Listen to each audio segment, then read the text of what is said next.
Welcome to Business Matters. We're now looking at our lesson today, an explanation of the economic problems in the Caribbean. So we'll be sharing with you the following objectives.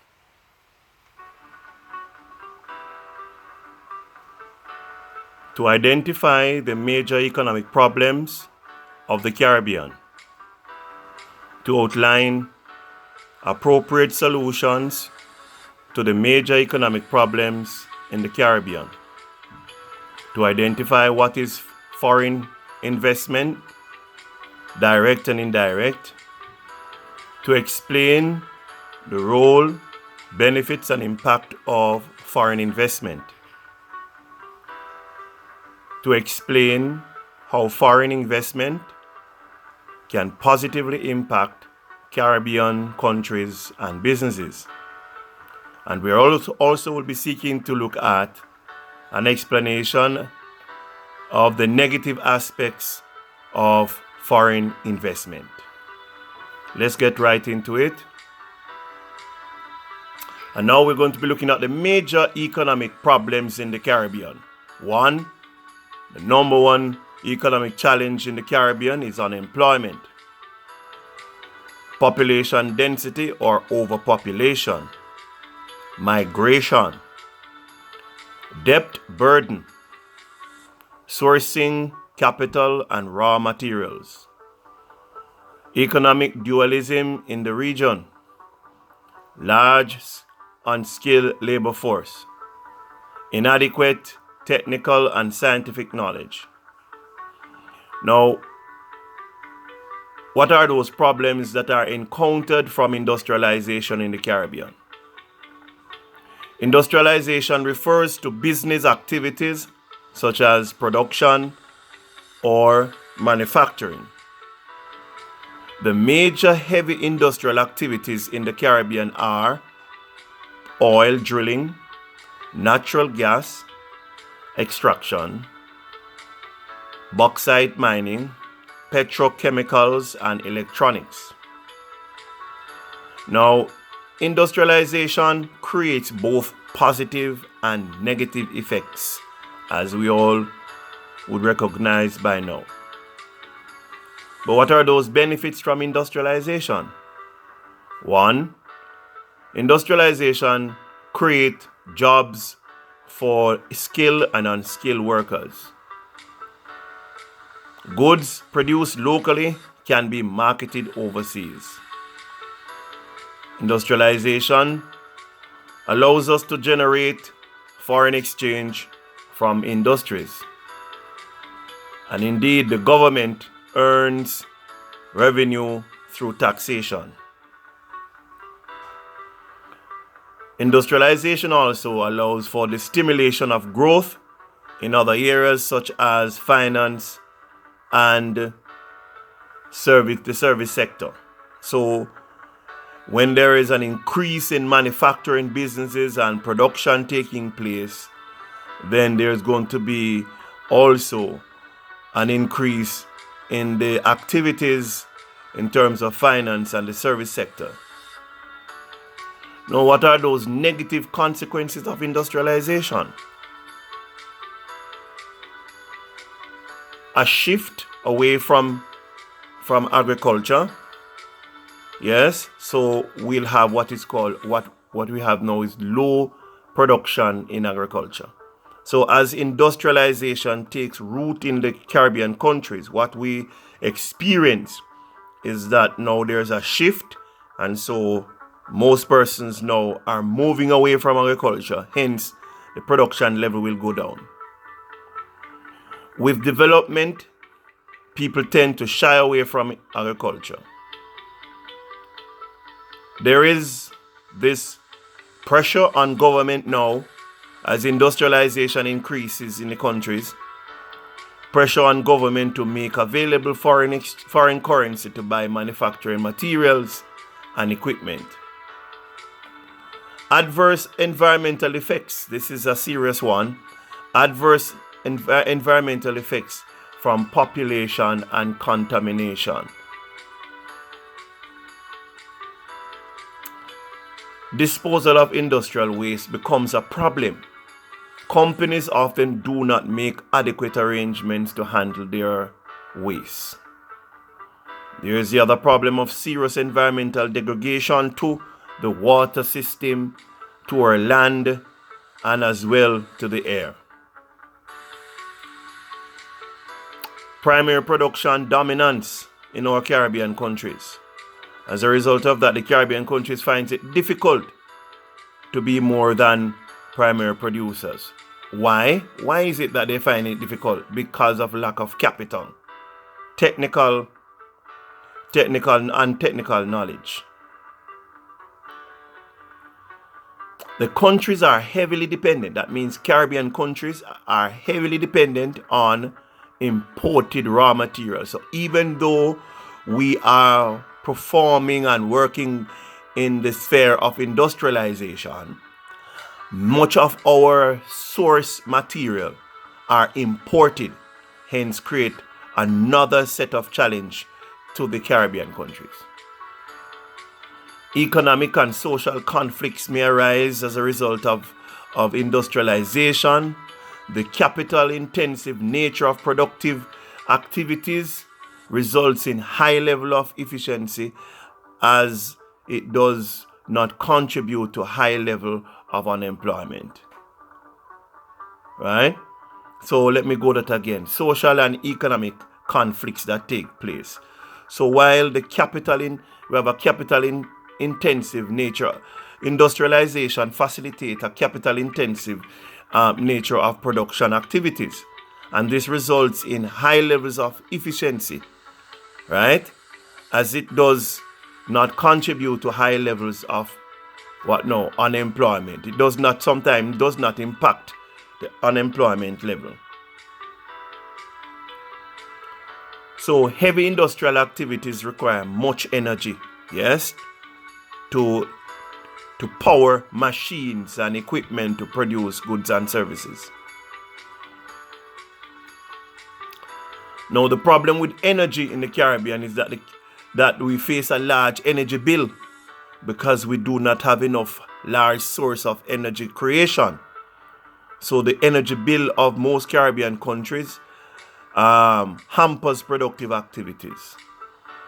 The high cost of energy means other much needed goods and services must be foregone. So because a lot of manufacturing institutions are developing, and they are working around the clock to produce goods and services, there's a greater demand for electricity, for energy, and there is not enough alternative energy to fuel and to power these machines and these manufacturing entities. Hence, as a result of that, now the government now finds itself paying a lot for energy, for oil imports to fuel the energy sources. So that in that case now, because more monies are being spent for oil and for other energy products, then some other services are affected. The other problem in the Caribbean is unemployment. Now, high levels of unemployment exist in the Caribbean. The major contributor to unemployment are A, overpopulation, and B, much of the employment is tied to agriculture, which is seasonal in nature. So what we're saying is that unemployment is a challenge in the Caribbean because of two things. One, the overpopulation in a particular area, for example, in the cities and towns, right? The cities and towns were not originally planned to cater for so much persons and activities based on their structural arrangement. And so this overpopulation now creates a problem because there's not enough jobs that are available for the number of persons that are pooling into these cities and towns. As well as much of the employment is tied to agriculture. So, and agriculture is seasonal. So at some point in time, persons are still going to be unemployed. Now, the highest rate of unemployment is among school leavers, as the research have shown. Government seems to be unable to find the right mix of policies to alleviate this problem. Now, we want to look at some types of unemployment. So we have what is called seasonal unemployment. And seasonal unemployment occurs in industries such as tourism and agriculture that are seasonal in nature.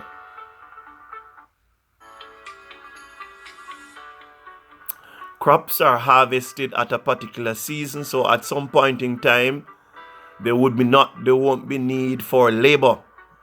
And after the crops are reaped, again, there won't be need for labor. So crops are harvested at a particular season. For example, sugarcane is reaped at a certain season. So is maybe apples or potatoes or those kinds of product. Oranges, pawpaw, banana, they come in a particular season or time. Mangoes, a particular season. The fact that the Caribbean countries are in a tropical zone, people from other countries with severe weather and winter climate tend to vacate in the Caribbean, right? So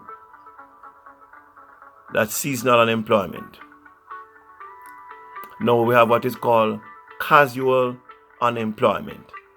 Now, casual unemployment here means that persons only work occasionally.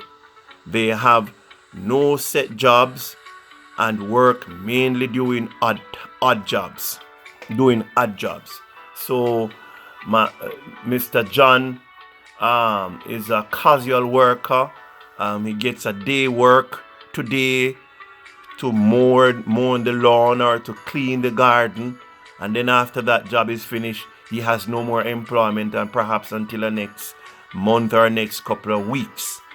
So it is casual unemployment. Then the third type we have here is called cyclical unemployment. Now, it's also referred to as demand deficient unemployment. It arises from a lack of demand for certain goods and services.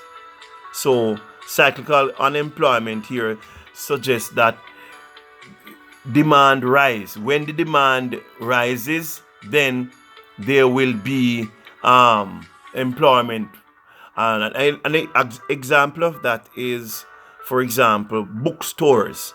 Yes, only a particular time, a season, for example, at the start between August and September in most countries, that most persons are preparing to go back to school. Uniform, being dressmakers and uniform producers. Yes, it is cyclical. So when it is the resumption of school or the starting of the school year, there is a great demand, and then some persons will get employment to work with these persons. Yes, the tailor or the dressmaker, or in relation to the bookstores, they will get some clerical jobs. But as soon as the school is up and the demand falls, then they are out of a job again. So it is cyclical unemployment. When the economy or businesses are booming, yes, unemployment is lowered. So when there's a great demand for goods and services, more persons are demanded. When the demand falls, then people are laid off their jobs because there's no need for them to work. When there is a recession, yes, the rate of unemployment rises. We're going to number 4, the structural unemployment. And this is when the market reveals the demand for a particular product or lack of competitiveness, yes, of the business begins to lose its relevance with consumers. So structural unemployment here really has to do with speak to another concept called the product life cycle.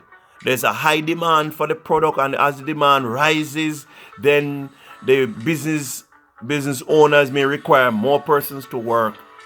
And after a while, there's that fall in demand for the goods, and as the demand for the goods fall, then there's going to be a fall in the need for workers. So it is referred to as structural unemployment. It follows the movement of demand of a product, the relevance and need of a product after a while. Now, the firm big losses results in layoff, right, of workers. So when the firms have big losses, they will lay off workers. You have frictional unemployment. This form of unemployment is temporary and voluntary, right? Frictional unemployment. It is temporary and voluntary. It is the lapse of time between a person's leaving one job and finding another. So frictional, you are employed with one business, you resign, and the time between the time you have left that particular business to get another employment is considered to be frictional unemployment. And this may be, it is temporary, right? Because it is a period between which you are not employed. And it may arise because by voluntary means, yes, leaving one job and to find another. Residual unemployment associated with persons who do not have the capacity to undertake employment rather. So residual unemployment is associated with persons who do not have the capacity to undertake employment due to disabilities and illnesses. So this now suggests that these persons were injured or they had some kind of illness, right? Loss of limb and so on. So they are now referred to as unemployed, but they are residual unemployed. Also, persons who work to achieve a certain goal then leaves the labor force. So a person might get an employment and had an objective to reach, to earn a certain amount of money to do a particular task, and after they have attained it, then they leave. So it's referred to as residual unemployment as well. We also have technical unemployment. With the advent of modern technology, new concepts and processes towards efficiency have moved away from labor-intensive strategies. So technical unemployment is where persons do not have the technical skills and the ability to maneuver, yes, the technical atmosphere of the arrangement in the business place, so they lose their jobs, right? So as modern technology increase, right, the use of computers, and other gadgets, technical related gadgets, and these individuals are unable to manage, yes, these new trends in technology, then they may lose their jobs. So we have technical unemployment. This leaves some persons unemployed. We're going to move on now to look at the problem of migration. The size and make of a population is an important economic issue. Yes. An aging population or large number of persons under 18 will limit the labor force and the level of productive activity. So what they're saying here is if your population is aging, I think something like this has happened to England and happened to Canada. Yes. Their population was aging, and as a result of that, they had to import labor, right? If your population you have a greater number of population under 18, then they are minors and they are not supposed to be working, so it creates a problem in the economy. Too rapid a growth in the population creates problem of overpopulation, and this happens to China. China's population was increasing rapidly. They had to put in a number of measures to reduce and discourage the birth rate. the growth of the birth rate to allow the economy to adjust to the movement of the numbers of persons in the country to be able to facilitate the demand of these individuals in the country. Overpopulation creates poverty as there is insufficient resources to adequately meet the needs of the people. Now, many social and economic problems arises from overpopulation. With these social and economic problems, many opt to migrate. Migration is the movement of people permanently from a geographical area within or without a country. So you can migrate if you move from a parish or one location in the country to live in another, or when you move from one country to another. Rural movement from rural to urban, or moving from a developing country to a developed country.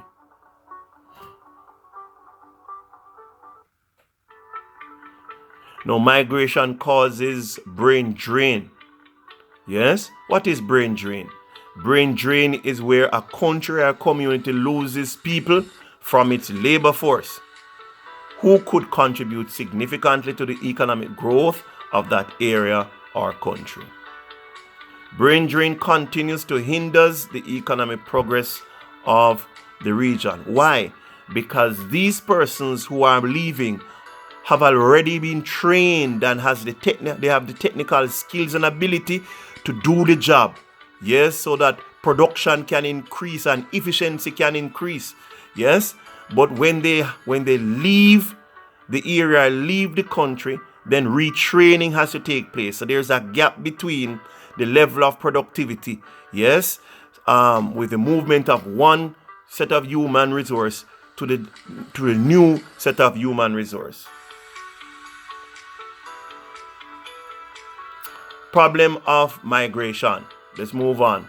We have what is called urbanization, and this is also linked to migration. Now, when we have a movement from rural to urban drift, creates pressure on the social amenities in urban areas and inadequate state resources to manage the expansion. In many cities, yes, Port-au-Prince, Port-au-Spain, in Kingston and Georgetown and those major cities, yes, where a number of persons move into these areas to find employment and to find a source of survival, right? When they pool into these areas, because the area is small, there's a greater demand on the resources that is there. Pressure. It creates a pressure on the social amenities that are there. Yes? So what you have now is informal settlement. Yes?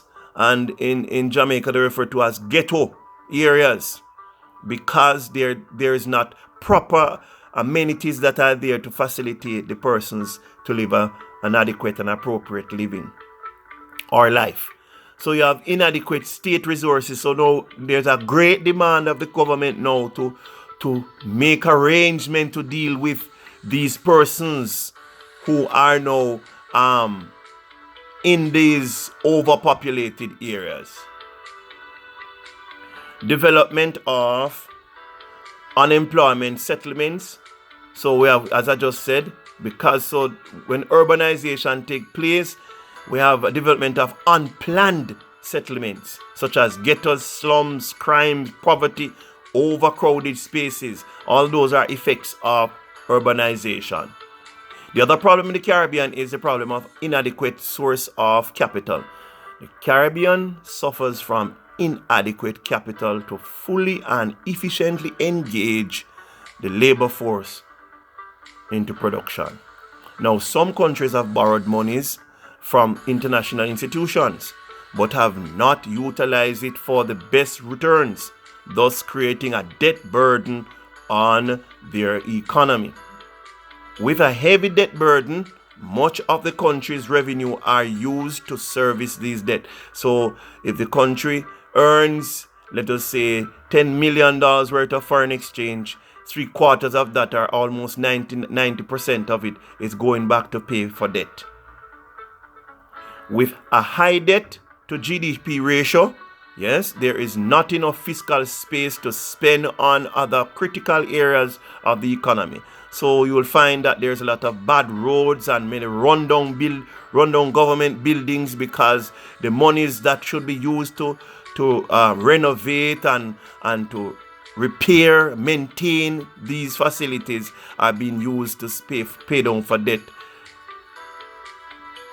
Much of the foreign exchange earned are used to pay debt.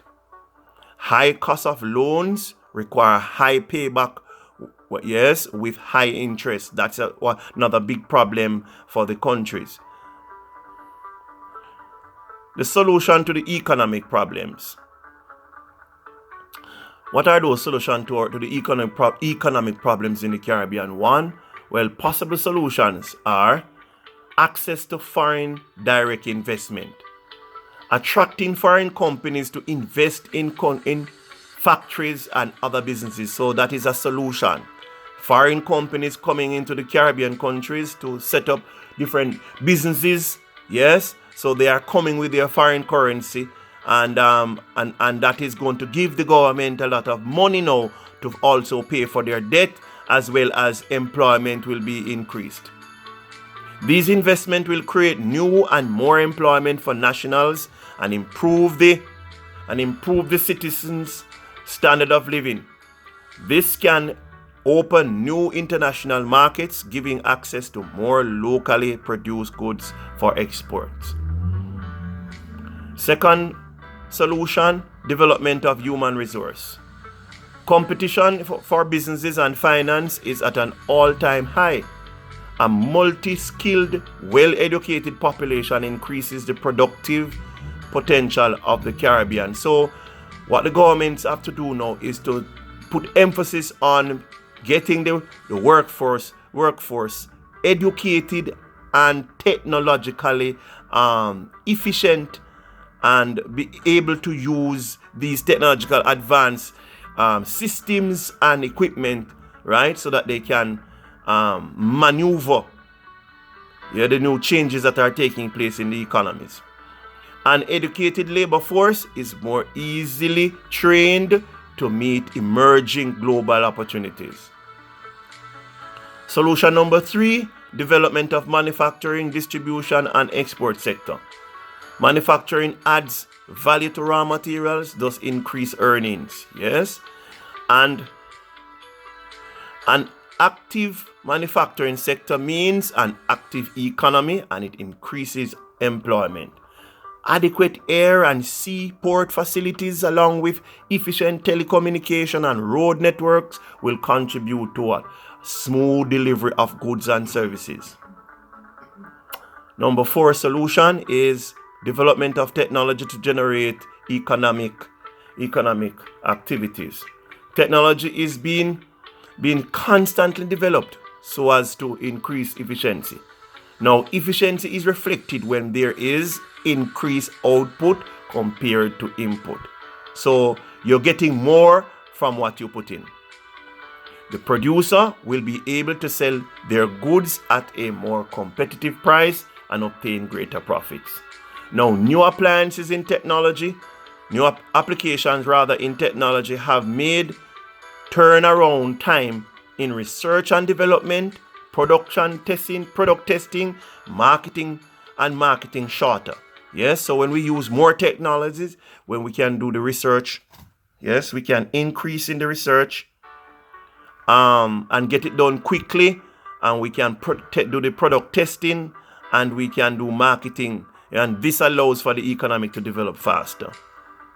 So, ladies and gentlemen, thank you very much. We have just looked at the problems, the first half of the problems in the Caribbean that affects the economy, and we have also put forward some solutions that can be applied to overcome or alleviate these problems in the Caribbean.